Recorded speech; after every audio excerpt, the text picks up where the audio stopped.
The shipping industry has been facing strong headwinds since the global financial crisis a decade ago.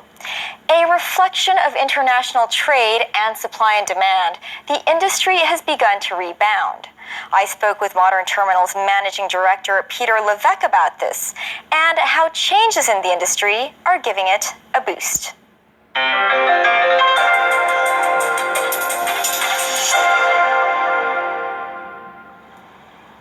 The shipping industry has been suffering a huge dip since 2015 and even before that, but recently it's rebounded.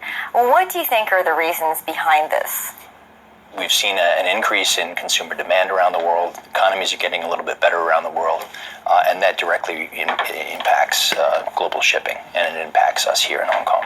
Do you see it catching up to pre-financial crisis times? Where we used to see, here in Hong Kong, we used to see double-digit growth. The growth is just much smaller, but it's off of a very big baseline. We have to move away from the old ideas of having double-digit growth every year, because it won't return to that. You outperformed in the last few years. You know, in terms of Hong Kong, we grew by double digits last year. Modern Terminals did. We outperformed the market again in 2017 with about 12% growth, and Hong Kong grew by about 7%. What is behind that? One is the alliances that we deal with. As I mentioned, they consolidated from 4 down to 3. They're doing better. And again, as a result of the global economy and the increase in consumer confidence, we just see more manufacturing, more shipping from more manufacturing in China, more shipping through Hong Kong, and that's had a positive impact on our overall business. Are you seeing consolidation in the industry? Just a couple of years ago, there were probably 20 major ocean carriers, as an example. Today, there's probably 11 or 12 major ocean carriers, so a significant consolidation in the industry. I wouldn't be surprised to see that number go down to 6 over the next few years. There were 4 major shipping alliances. Today, there's 3. That consolidation is good for the industry. It allows carriers to manage their capacity better, and then achieve rates on their containers that are profitable. Right. And that's really the key. Hong Kong was the world's busiest port for many years, and it's since slipped to 5th place behind Chinese ports. It didn't really slip, Melissa, as much as it was outgrown. So 7 of the top ports in the world are actually Hong Kong and China. But a significant amount of manufacturing in Shenzhen moved north and west in China towards these other ports. Like Shanghai has been able to really capture a lot of the growth because of that move in manufacturing. They've also set up free trade zone areas up there, which provide Hong Kong-like functionality around their ports.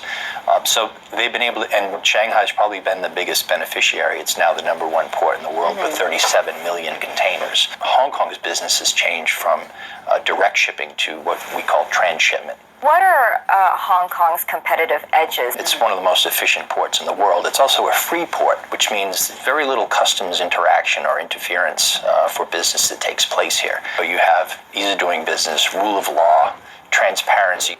Probably the biggest competitive advantage for Hong Kong, though, is because it is considered an international port under one country, 2 systems. Foreign flag shipping companies can use Hong Kong to do their international transshipments and still be within the China cabotage law.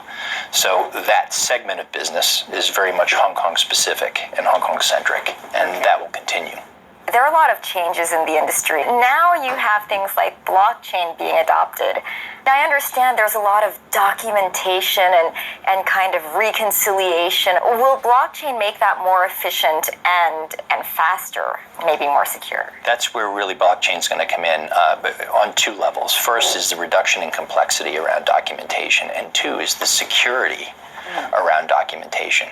There are so many different handoffs from a manufacturer to the store shelf when a product moves. There's no real check on the security of those documents and whether they're valid or not.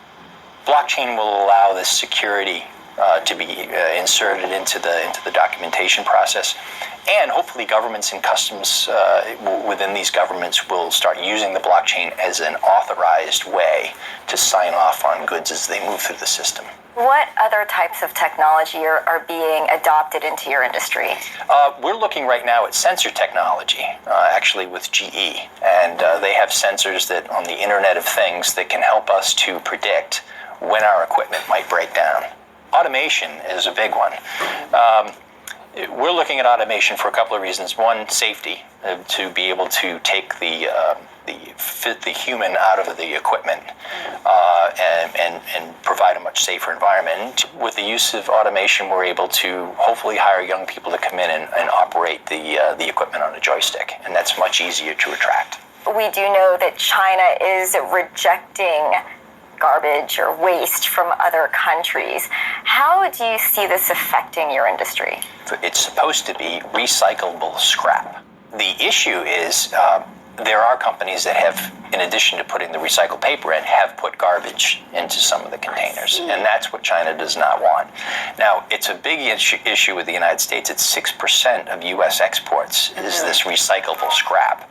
Right. Okay, and right now there's about 80,000 containers a month of this scrap that goes into China from all over the world. So when China says no to it, it's a huge impact. And we've talked to the U.S. State Department of Commerce, is that there'll be some regulation put in on really making sure that what's in the container is recyclable scrap and not the garbage.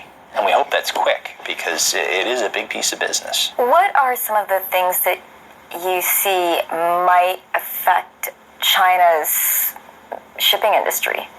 Well, the outlier that we don't know is the Trump administration's policy towards China and trade.